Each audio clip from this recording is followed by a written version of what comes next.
وَكَأَيِّن مِّن دَابَّةٍ لَّا تَحْمِلُ رِزْقَهَا، اور کتنے ہی جاندار ایسے ہیں کہ جو اپنا رزق اپنی پیٹھ پر لاد کر نہیں پھرتے، کوئی سٹوریج نہیں انہوں نے کیا ہوا اپنا رزق۔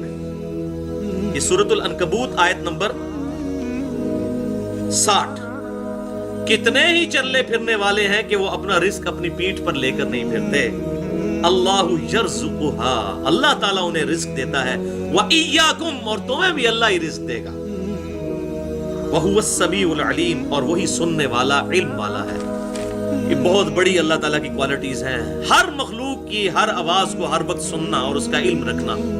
یہ نہ کوئی فرشتہ کر سکتا ہے، نہ کوئی پیغمبر کر سکتا ہے، نہ کوئی اور مخلوق کر سکتی ہے، یہ اللہ کے ساتھ خاص ہے۔ تو اللہ تعالیٰ فرما رہا ہے کہ جاندار اپنا، کتنے ہی جاندار اپنا رزق اپنی پیٹھ پر لے کر نہیں پھرتے، ہم انہیں رزق دیتے ہیں۔ یہ پرندے جو صبح نکلتے ہیں کس آس اور امید کے اوپر، اللہ تعالیٰ ان کو کھلاتا ہے۔ اور پھر کئی ایسے پلانٹس موجود ہیں، وہ آپ دیکھیں کہ کیسی کیسی مخلوقات ہیں، کیسے کیسے درخت موجود ہیں دنیا میں کہ جو مینڈک کھا جاتے ہیں پورا پورا، یعنی ان کے پتوں کا ڈیزائن ایسا ہے کہ پتوں کا منہ کھلا ہوتا ہے، اس پہ کانٹے لگے ہوتے ہیں اور اٹریکٹیو چیزیں اس میں موجود ہوتی ہیں۔ کبھی کوئی مکھی گئی تو وہ پھنس گئی، اس مکھی کو کھانے کے لیے مینڈک گیا، جیسے ہی وہ اندر گیا تو وہ پھڑکنا شروع ہوگا، ساتھ ہی اس کا پتے کا منہ بند ہو جائے گا اور وہ اس کو ڈائجسٹ کر کے کھا جائے گا۔ اب وہ پودا خود تو حرکت کر نہیں سکتا، جا کے پکڑ بھی نہیں سکتا۔ تو یہ وہ جو آیت اللہ تعالیٰ نے فرمایا کتنے ہی جاندار ہیں اپنا رزق اپنی پیٹھ پر لے کر نہیں پھرتے، ہم انہیں رزق دیتے ہیں، ان کے منہ میں ڈالتے ہیں۔ ایسے معاملات پیدا فرما دیے اللہ تعالیٰ۔ اور اتنی حیران کن بات ہے کہ یہ میں اس پہ سوچ رہا تھا کہ یہ جب بارش ہوتی ہے تو بارش کے قطرے بھی اس کے اوپر پڑتے ہیں، تو اس کے جو ہے کانٹے، تو بارش کے قطروں کی وجہ سے بند ہو سکتا ہے، لیکن ایسا نہیں ہوتا۔ جیسے اس میں کوئی چیز جائے اور وہ تیزی سے پھڑپڑائے، جیسے ہم ماؤس کو، کمپیوٹر کے ماؤس کو تیزی سے 2 دفعہ کلک کریں تو پھر وہ پروگرام رن کرتا ہے، اگر تھوڑے تھوڑے وقفے سے کریں نہیں کرتا، تو تیزی سے پھڑپڑائے پھر وہ پتا بند ہوتا ہے، ورنہ تو بارش ہوتے وقت وہ بھوکے ہی مر جائے وہ جو پلانٹ ہے بارش کے موسم میں۔ تو بارش کے قطرے کی وجہ سے اس کا پتا بند نہیں ہوتا۔ تو اس قسم کی کئی مخلوقات ہیں، اب یہ تو لادہ ٹاپک ہے، اس پہ تو گھنٹوں چاہیے صرف اس کے اوپر بولنے کے لیے۔ تو اللہ تعالیٰ فرما رہا ہے کہ ہم رزق دیتے ہیں، اور اگر آپ رزق، یہ اللہ کے علاوہ تو کوئی رزق پورا ہی نہیں کر سکتا۔ دنیا میں ملینز آف ویلز، دنیا میں لاکھوں ویلز، دنیا کے سمندروں میں، پیسیفک اوشن میں، اٹلانٹک میں، انڈین سی کے اندر ساری ملائی جائے تو لاکھوں ویلز بنتی ہیں، ان کی خوراک کون پوری کر رہا ہے؟ ایک جو ایوریج ویل مچھلی ہے اس کی ایک دن کی خوراک جو ہے نا چھوٹی ویل کی 500 کلو گرام گوشت ہوتا ہے، 500 کلو گرام، یہ کون پورا کر سکتا ہے؟ اور لاکھوں کے لیے پورا کرنا، اور یہ صرف ایک ویل مچھلی کی بات ہو رہی ہے، کیسا اس کے لیے انتظام کیا ہوا ہے۔ اور پھر باقی مخلوقات آپ گن، اس روئے ارض پہ ابھی تک جو مخلوقات دریافت ہو چکی ہیں وہ 2 ملین سپیشیز، 20 لاکھ، یہ ان کی تعداد نہیں ہے بلکہ سپیشیز ہے۔ یعنی اگر گننا شروع کریں، انسان کو پہلی مخلوق آپ گن لیں، گھوڑا دوسری مخلوق، خچر تیسری مخلوق، کوا چوتھی مخلوق، گدھا 5ویں مخلوق، اس طریقے سے گنیں، نباتات اور حیوانات کی ملا کر 20 لاکھ سپیشیز ہے، اور ایک ایک جو سپیشیز ہے اس کی اربوں خربوں میں آبادی ہے، ان سب کا رزق پورا ہونا انبلیویبل ڈیٹا ہے۔ صرف زمین پر کیڑے اتنے موجود ہیں کہ زمین پر بسنے والے ہر انسان کو اگر 20 کروڑ دے دیے جائیں، 20 کروڑ آپ کو، 20 کروڑ آپ کو، اس طریقے سے جتنے 70-80 کے قریب لوگ بیٹھے ہیں سب کو اگر دے دیے جائے، اور دنیا کے سارے انسانوں کو 6-7 ارب لوگوں کو، تب بھی کیڑے بچ جائیں گے۔ اتنے صرف کیڑے ہیں حشرات الارض، اور درخت، پھر پرندے، مرغیوں کے چوزے، پھر کووں کے چوزے اور چیلوں کے چوزے، اور کیا تعداد ہے، یہ انبلیویبل ڈیٹا ہے۔ جس کو شوق ہو مسئلہ نمبر 60 میرا دیکھ سکتے ہیں۔ وَمَا خَلَقْتُ الْجِنَّ وَالْإِنسَ إِلَّا لِيَعْبُدُونَ، اور ہم نے پیدا نہیں کیا جنوں اور انسانوں کو مگر صرف اس لیے کہ وہ ہماری عبادت کریں، ہمیں مانے نہیں، ہماری عبادت کریں۔ مانتے تو سارے ہیں اللہ کو، کوئی ہے جو اللہ کو نہ مانے؟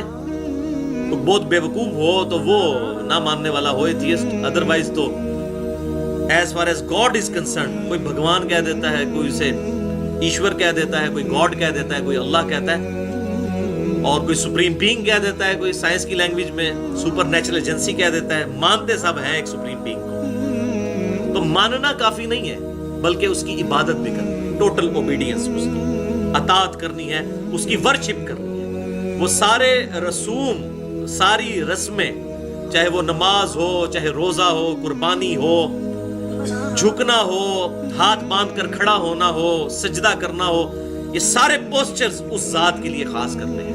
ان صلاتی و نسکی و محیای و مماتی للہ رب العالمین، بے شک میری نماز، میری قربانی، میرا جینا، میرا مرنا، سب کچھ اللہ رب العالمین کے لیے۔ تو ہم نے جن اور انسانوں کو نہیں پیدا کیا مگر صرف اس لیے کہ وہ ہماری عبادت کریں۔ تو یہ اکثر این جی اوز کہہ رہے ہوتے ہیں جی عبادت کے لیے تو فرشتے بھی بہت تھے۔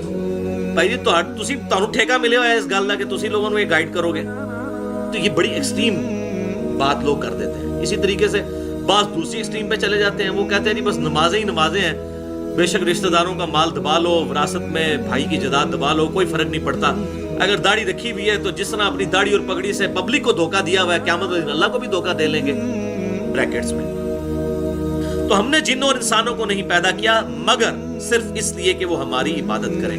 لیکن اس میں فرق ہے، جن اور انسانوں کو اللہ تعالیٰ نے اختیار دیا ہے، فرشتے عبادت کرتے ہیں اپنے اختیار کے بغیر، اور انسانوں اور جنوں کے پاس سب سے بڑی جو نعمت ہے وہ عقل کی نعمت، انسان اپنی چوائس سے اپنے رب کو چوز کرتا ہے۔ اور میں کہتا ہوں یہ اتنی بڑی دولت ہے جو جبریل کے پاس بھی نہیں ہے۔ جبریل اگر اللہ کا فرما بردار ہے تو اس لیے کہ اللہ نے انہیں فرما بردار بنایا، لیکن اگر کوئی انسان اپنی چوائس سے اپنے رب کو چوز کرے تو اس سے بڑی کوئی دولت نہیں۔ اسی لیے کہا گیا نا لقد خلقنا الانسان فی احسن تقویم۔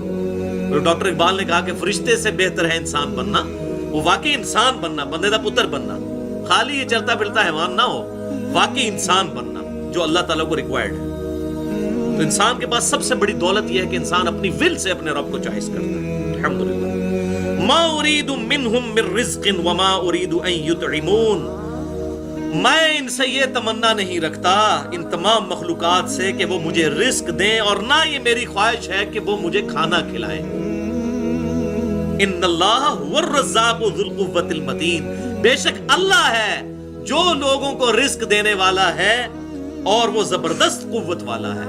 اللہ تعالیٰ فرماتا ہے، یہ دیکھیں کیا اس میں لجاجت ہے، کس لیول پہ آگے بات سمجھائی جا رہی ہے۔ اللہ تعالیٰ فرما رہا ہے دیکھو میں تم سے نہ روٹی مانگتا ہوں نہ کھانا مانگتا ہوں، ایک بات مانگتا ہوں، میری عبادت کرو۔ حالانکہ اللہ تعالیٰ غنی ہے، یہ ہمارے فائدے کے لیے کہہ رہا ہے۔ وہ انشاءاللہ میں تقدیر کے مسئلے میں اگلی دفعہ بتاؤں گا۔ یہ اکثر لوگ کہہ رہے ہوتے ہیں نا جناب اللہ کو ساڑھی نمازیں نہیں چاہیے، تو اللہ نے کب کہا مجھے آپ کی نمازیں چاہیے؟ اللہ تعالیٰ یہ کہتا ہے تمہیں اپنے لیے، میں نہیں چاہتا کہ تم دوزخ تک پہنچو۔ ہمیں تو نمازیں چاہیے نا، اللہ کو نہیں چاہیے لیکن ہمیں تو چاہیے۔ تو سورہ الزمر کے حوالے سے انشاءاللہ آیات آئیں گی۔ اللہ تعالیٰ فرماتا ہے میں بے پرواہ ہوں، لیکن یہ یاد رکھو میری نافرمانی کرو گے میں ناراض ہو جاؤں گا، فرما برداری کرو گے تو خوش ہو جاؤں گا۔ بے پرواہ ہوں، لیکن یہ نہ بے پرواہی کا مطلب یہ نہ سمجھ لینا کہ جو مرضی کرتے رہو، نہیں، فرما برداری کرو گے میں خوش ہوں گا، نافرمانی کرو گے تو وہ پنجابی جو کہتے ہیں ایسی تھی تیسی پھیر کے رکھ دینا۔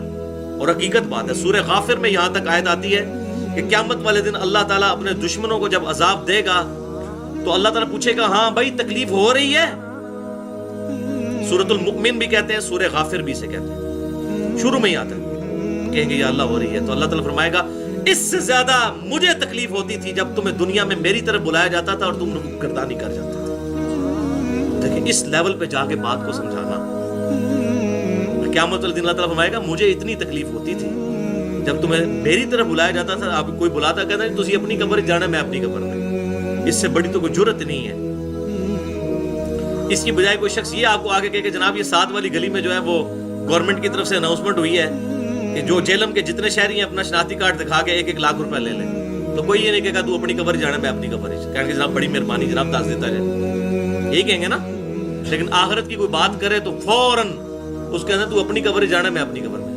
تو میں تم سے نہیں مانگتا کہ مجھے رزق دو، اور نہ میں یہ چاہتا ہوں کہ تم مجھے کھانا کھلاؤ، بلکہ اللہ تعالیٰ ہی لوگوں کو رزق دینے والا ہے اور وہ زبردست قوت والا ہے۔ اور کیا رزق دے رہے ہیں آپ ذرا سوچیں، رزق فری دے رہے ہیں۔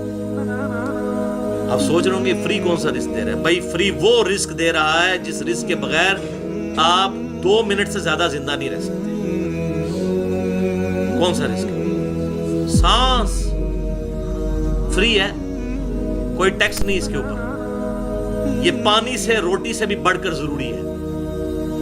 پانی روٹی کے بغیر تو انسان زندہ بھی رہ سکتا ہے, بلکہ یہ جو 2008 کے زلزلے میں جو عورت 2 مہینے تک وہ جو ملبے کے نیچے زندہ رہی تھی, اسی طریقے سے کتنے مریض ہیں وہ بستر مرگ پہ رہتے ہیں, کتنے کتنے دن تک کھاتے پیتے نہیں ہیں, کمزور ہو جاتے ہیں, لیکن گزارا چلتا رہتا ہے. لیکن سانس 1.5 سے 2 منٹ سے زیادہ انسان سانس نہیں روک سکتا. سانس چھوڑ دیں, اس کو پانی میں ڈال دینا, وہاں پہ وہ پانی بھی انہیل کرے گا تو مر جائے گا, یا مچھلی کو نکال کے ادھر رکھ دے باہر ہوا میں تو وہ مر جائے گی. تو یہ رزق اللہ تعالیٰ مفت دے رہا ہے سب کو, اللہ تعالیٰ سب کو کھلا رہا ہے. اللہ تعالیٰ فرماتا ہے مجھے رزق کی ضرورت نہیں تم سے, میں خود دینے والا ہوں. الحمدللہ. وَخَلَقْنَاكُمْ أَزْوَاجًا, اور ہم نے تمہیں جوڑوں کی شکل میں پیدا فرمایا.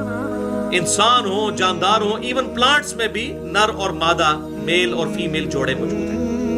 وَجَعَلْنَا نَوْمَكُمْ سُبَاتًا, اور ہم نے نیند کو تمہارے لیے سکون کا ذریعہ بنایا. یہ نیند ایسی چیز ہے کہ اس کے بغیر آپ چل ہی نہیں سکتے. یعنی انسان کتنا بھی طاقتور ہو, زیادہ سے زیادہ کتنے گھنٹے جاگ لے گا وہ. دیکھیں یہ اب کبھی ہم نے غور نہیں کیا کہ ہماری مشینری کام کرنا بند کر دیتی ہے. ویسے جو یہ مٹیریل کی چیزیں ہیں بعض کا سال کے بعد ان کا شٹ ڈاؤن پیریڈ آتا ہے.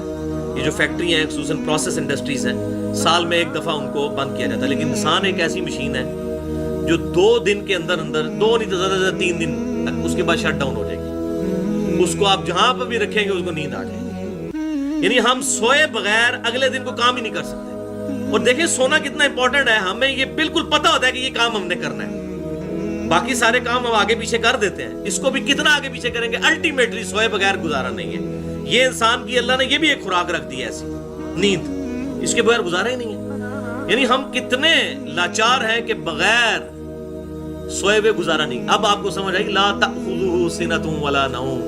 اللہ تعالیٰ فرماتا ہے نہ اسے اونگ چھو سکتی ہے نہ نیند. یہ اللہ کی کوالٹی ہے جو billions and trillions of years سے اللہ تعالیٰ هو الحی القیوم, ہر چیز کو تھامے ہوئے ہے اور خود سے زندہ ہے. ہم تو دیکھیں یہ کہتے ہیں جی وہ بزرگ حساب کتاب رکھیں گے, بزرگوں کے اپنی نیند روک کے بتا دیں. کوئی بندہ سویا ہوا ہو, جتنا مرضی وہ بزرگ ہو پہنچا ہوا, آپ اس کے پاس کھڑے ہو کر بات کریں وہ سن ہی نہیں سکتا. کہتے ہیں قبر میں جا کے سنتے ہیں, ان کو کہیں ادھر وہ جو سننا ہے وہ تو عبرت کے لیے وہ ایک موقع پر ہے. بخاری میں آتا ہے کہ جب مردے کو دفنا کر جاتے ہیں تو قدموں کی آواز سنتا ہے.